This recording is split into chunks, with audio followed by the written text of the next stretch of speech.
It's called voids. Alright. The void. That motherfucking void. The inexistent void that is so hard to avoid. The void that hungers after I've been deployed. That seductive void that always leaves me feeling toyed. The void unfulfillable while being employed. The void, that motherfucking void. The inexistent void that is so hard to avoid. The void that coerces me to pursue my perception of greatness. That void that leaves me bleeding loneliness. The perceived void that murmurs success is unobtainable. The void that motherfucking void. The inexistent void that is so hard to avoid. The void that consists within a mansion. That indestructible void accompanying material liberation.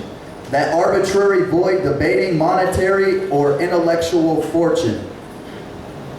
That void comes from voids. The void that comes from voids and creates new voids. Those motherfucking voids that make us think we have voids. And the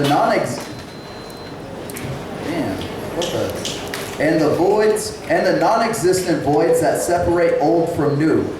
The void, that motherfucking void. The inexistent void that is so hard to avoid. The void that ends and simultaneously begins voids.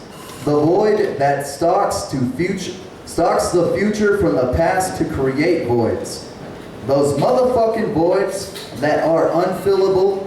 The voids that bewilder those that seem undeniable. The void, that motherfucking void. The void that seems so hard to avoid. The jealous, envious void that projects upon perception because it's thorough completion in another. That void created and or completed by its birth and death of sister and brother. Those motherfucking voids created by wholesome voids. The void, that motherfucking void. The void that seems so hard to avoid.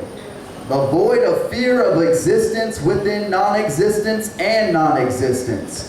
Those voids conceptualized by society to fulfill the ego's essence. And that void that leaves this poem indestructible and destroyed. The void, that motherfucking void. The void that seems so hard to avoid.